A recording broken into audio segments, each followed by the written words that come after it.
Hello जय हिंद प्यारे दोस्तों फॉर्मेटिव स्टडी में आपका स्वागत है। आज इस वीडियो लेक्चर में हम देखिए साइंस का करेंगे रिवीजन।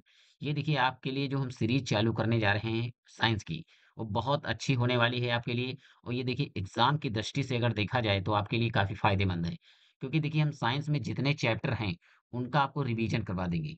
जैसे उसमें हम थ्योरी भी पढ़ेंगे और साथ ही साथ हम क्वेश्चन भी करेंगे, जिससे आपकी थ्योरी भी क्लियर होती जाएगी और उससे बनने वाले प्रश्न भी आपके तैयार होते जाएंगे। तो ये सीरीज आपके लिए देखिए बहुत ज़्यादा इम्पोर्टेंट है, इसको आपको स्किप नहीं करना है।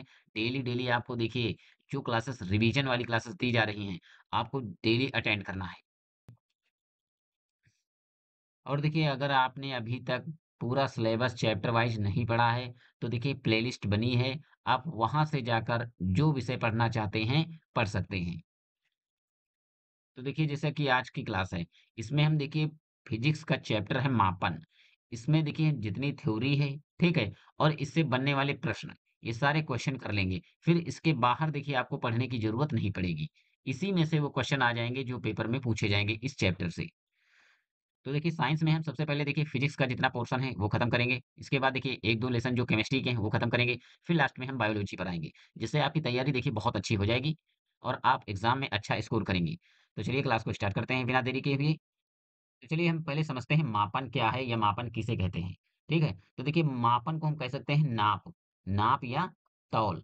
आप डेली लाइफ में किसी वस्तु को खरीदने जाते हैं, ठीक है? तो डेली आप नाप या तौल करते हैं। जैसे आप कपड़ा खरीदने गए, तो उसको देखिए मीटर में नाप रहे हैं। अगर आप सब्जी खरीदने गए, तो देखिए वहाँ केजी में नाप रहे हैं, यानी किलोग्राम में नाप रहे हैं, ठीक है?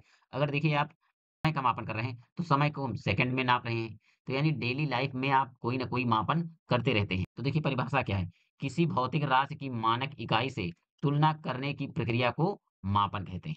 देखिए उदाहरण, रस्सी के टुकड़े की लंबाई मापने के लिए मीटर स्केल का उपयोग किया जाता है। यानी अगर आप रस्सी की लंबाई नाप रहे हैं, तो उसको कैसे नापेंगे? मीटर में। उसी प्रकार यदि किसी वस्तु का वजन किलो में मापना है, जैसे किसी वस्तु का अगर आप वजन नाप रहे हैं, तो किसमें मापेंगे? किलो में मापेंगे। चलिए अब हम समझते हैं मापन की कौन-कौन सी विधियाँ हैं। तो मापन की देखिए 4 विधियाँ हैं। एक है सीजीएस प्रणाली, एफपीएस प्रणाली, एमकेएस और एसआई। तो देखिए सबसे पहली विधि है सीजीएस। इसको किसने दिया? यानी इसको किसने बनाया? तो ये देखिए फ्रांस वालों ने बनाया था इसको। फ्रांस वालों ने देखिए सीजीएस प्रणाली का आविष्कार किया। यानी फ्रांस वालों ने कहा कि जो हम लंबाई को कैसे नापेंगे? सेंटीमीटर में, और द्रव्यमान को हम ग्राम में मापेंगे और समय को सेकंड में मापेंगे। ठीक है? फिर देखिए दूसरी विधि बनाई गई मापन की, तो एफपीएस है। इसे किसने बनाया? तो इसे देखिए ब्रिटेन वालों ने बनाया। इसका उपयोग देखिए इंग्लैंड, अमेरिका आदि देशों में होता है। तो देखिए उन्होंने क्या कहा, ब्रिटेन वालों ने कहा कि जो हम लंबाई को हम नापेंगे फुट में, ठीक है? और द्रव्यमान को हम नापेंगे पाउंड में। जैसे वहाँ इंग्लैंड में है, अगर कोई जैसे चीनी खरीदने जा रहा है, तो यहाँ पर अगर आप चीनी खरीद रहे हैं 1 केजी यानी 1 किलो, ठीक है? तो वहाँ पर 1 किलो नहीं कहा जाता है, वहाँ कहते हैं कि 1 पाउंड। क्या कहा जाता है? 1 पाउंड। यानी वहाँ अगर चीनी खरीदने गए हैं 1 किलो, तो वहाँ कहेंगे 1 पाउंड। तो देखिए, ब्रिटेन वालों ने क्या कहा कि जो हम द्रव्यमान को नापेंगे पाउंड में और समय को नापेंगे सेकंड में। फिर देखिए एक दूसरी प्रणाली बनाएगी तीसरी, एमकेएस प्रणाली। यानी इसमें देखिए क्या कहा गया कि जो लंबाई को हम नापेंगे मीटर में, लंबाई को कैसे नापेंगे? मीटर में। और देखिए द्रव्यमान को हम नापेंगे किलो में, यानी किग्रा में, ठीक है? किलोग्राम में। फिर देखिए समय को क्या कहा गया कि समय को हम नापेंगे सेकंड में। तो इसे देखिए एक दूसरा नाम है, इसे हम व्यावसायिक प्रणाली भी कहते हैं। क्या कहते हैं? व्यावसायिक प्रणाली।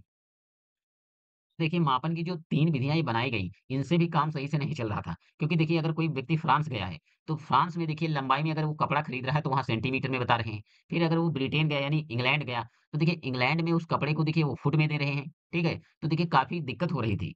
फिर सोच विचार के देखिए एक और विधि बनाई गई, जिसे कहा गया कि एक ऐसी विधि बनाई जाए जो पूरे वर्ल्ड लेवल पर काम करे। चाहे आप विश्व में कहीं भी चले जाएँ, वो काम करनी चाहिए। तब देखिए बनाई गई एसआई प्रणाली। तो देखिए जो ये एसआई प्रणाली थी, ये कैसे बनाई गई? तो ये एमके यानी ये जो एमकेएस प्रणाली थी, इसी को अपडेट करके यानी इसी को अपडेट करके इसे थोड़ा मॉडिफाई कर दिया गया और बना दिया गया एसआई प्रणाली। और ये देखिए पूरे विश्व भर में मान्य है। ये 1960 में बनाई गई थी। तो देखिए इसमें लंबाई को भी मीटर में नापते हैं, द्रव्यमान को केजी में मापते हैं और समय को सेकंड में मापते हैं। चलिए अब आगे हम समझते हैं। तो देखिए क्वेश्चन है, देखिए पूरक मात्रक किसे कहते हैं? अगला क्वेश्चन देखिए इस लेसन से बनता है कि पूरक मात्रक किसे कहते हैं? तो जो मात्रक कोणीय मापन के लिए प्रयोग में लाए जाते हैं, यानी लाए जाएँ और जिनका स्वतंत्र वर्गीकरण मुख्य मात्रक की तरह ना हो, उन्हें पूरक मात्रक कहते हैं। जैसे उदाहरण रेडियन और स्टेरेडियन, ये कैसे हैं? ये पूरक मात्रक हैं। ठीक है? चलिए अब हम समझते हैं व्युत्पन्न मात्रक किसे कहते हैं या व्युत्पन्न मात्रक क्या होते हैं। तो देखिए वे मात्रक जो मूल भौतिक राशियों के मात्रकों से मिलकर बने होते हैं, उन्हें व्युत्पन्न मात्रक कहते हैं। यानी मूल भौतिक राशियां क्या होती हैं, पहले समझिए।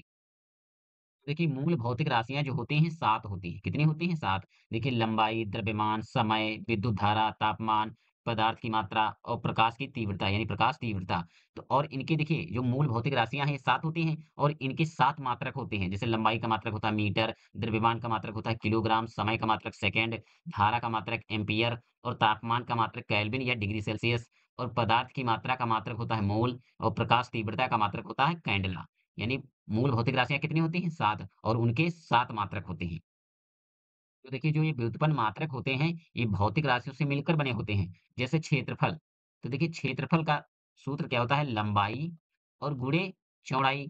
तो ये जो लंबाई है, ये कैसी राशि है? ये मूल राशि है। तो लंबाई का मात्रक देखिए होता है मीटर और चौड़ाई का मात्रक भी होता है मीटर। तो देखिए कितना हो जाएगा? मीटर और मीटर, ये हो जाएगा मीटर स्क्वायर। ठीक है? ये किससे मिलकर बने हैं? तो मूल भौतिक राशियों से मिलकर बने हैं। इसी प्रकार देखिए जो आयतन है, ये भी कैसा है? ये भी व्युत्पन्न मात्रक है। ठीक है? चलिए अब आगे हम समझते हैं। अगला क्वेश्चन देखिए बनता है अदिश और सदिश राशियाँ क्या होती हैं? तो देखिए अदिश राशियाँ, तो देखिए इसकी परिभाषा पहले समझिए। तो वह भौतिक राशि जिसमें केवल परिमाण होता है, दिशा नहीं होती, उसे अदिश राशि कहते हैं। जैसे द्रव्यमान, इसमें देखिए केवल क्वांटिटी होती है यानी केवल परिमाण होता है। जैसे 10 केजी, तो देखिए इसमें केवल परिमाण को दिखा रहा है, ठीक है? इसमें दिशा तो है नहीं, तो इसलिए ये क्या क्या है? ये अदिश राशि है। उसी प्रकार देखिए समय, समय भी कैसी राशि है? अदिश राशि है। तापमान, ये भी कैसी राशि है? अदिश राशि है। अगला है देखिए सदिश राशियाँ, तो देखिए परिभाषा समझिए। वह भौतिक राशि जिसमें परिमाण के साथ-साथ दिशा भी होती है, उसे सदिश राशि कहते हैं। उदाहरण समझिए, वेग, बल, विस्थापन, त्वरण, चुंबकीय क्षेत्र, ये सब कैसी राशियाँ हैं? ये देखिए सदिश राशियाँ हैं। जैसे लिखा है देखिए 40 किलोमीटर प्रति घंटा। अगर आप 40 किलोमीटर प्रति घंटा की स्पीड से चल रहे हैं, तो ये जो 40 है, ये देखिए परिमाण है और इसमें देखिए दिशा भी है कि किस दिशा में आप चल रहे हैं। उत्तर दिशा में चल रहे हैं, ठीक है? या पूरब दिशा में चल रहे हैं या दक्षिण दिशा में चल रहे हैं। तो देखिए इसमें जो परिमाण के साथ-साथ दिशा का भी बोध हो रहा है। इसीलिए ये कैसी राशियाँ हैं? ये सदिश राशियाँ हैं। उसी प्रकार जैसे बल, जैसे मान लीजिए आप किसी वस्तु पर 10 न्यूटन बल लगा रहे हैं, ठीक है? तो अगर आप बल लगा रहे हैं तो ये तो दाईं तरफ बल लगा रहे होंगे या बाईं तरफ बल लगा रहे होंगे। तो ये देखिए इसमें दिशा भी है और परिमाण भी है। उसी प्रकार देखिए विस्थापन, त्वरण और चुंबकीय क्षेत्र, जिसमें दिशा के साथ-साथ यानी परिमाण के साथ-साथ दिशा भी हो, वो कैसी राशियाँ होती हैं? सदिश राशियाँ होती हैं। देखिए, ये पूरा चैप्टर आपको बिल्कुल डिटेल से पूरी थ्योरी आपको मिल जाएगी पीडीएफ के फॉर्म में। आप वहाँ से आप टेलीग्राम से ले सकते हैं, ठीक है? अगला क्वेश्चन है, कोई 2 मापक यंत्रों के नाम लिखिए। तो देखिए वर्नियर कैलिपर्स और डॉक्टरी थर्मामीटर और एक लिखना चाहते हैं तो वर्षा मापी भी लिख सकते हैं, ठीक है? जब देखिए हम ये चैप्टर वाइज़ पढ़ रहे थे, वहाँ हमने बहुत डिटेल से और बहुत अच्छे से इन सबको पढ़ चुके हैं। तो अगर आप पढ़ना चाहते हैं तो देखिए प्लेलिस्ट बनी है, आप वहाँ से दोबारा देख सकते हैं, अगर आपने अभी तक नहीं पढ़ा है। तो देखिए अब हम कर लेते हैं देखिए इससे रिलेटेड एमसीक्यूज़। तो देखिए पहला प्रश्न है सीजीएस पद्धति में द्रव्यमान का मात्रक होता है। तो देखिए ग्राम, किलोग्राम, टन या मिलीग्राम। तो देखिए सीजीएस पद्धति में ग्राम होता है, यानी द्रव्यमान का मात्रक क्या होता है? ग्राम। अगला क्वेश्चन है देखिए एफपीएस यानी एफपीएस पद्धति में लंबाई की इकाई यानी लंबाई का मात्रक तो होता है देखिए फुट। क्या होता है? फुट। अगला क्वेश्चन है एमकेएस पद्धति में समय की इकाई। तो देखिए एमकेएस पद्धति में समय की इकाई होती है सेकंड यानी समय का मात्रक सेकंड। एसआई पद्धति में तापमान की इकाई या मात्रक तो देखिए कौन सा होता है?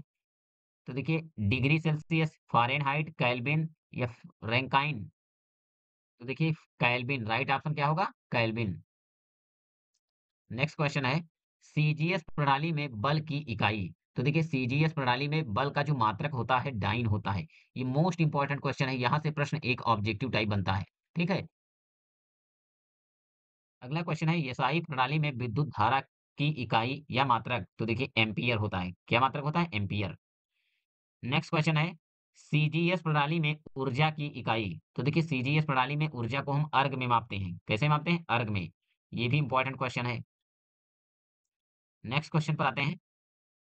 एफपीएस प्रणाली में द्रव्यमान की इकाई, तो ये क्या होती है? पाउंड। चलिए अगले प्रश्न पर आते हैं।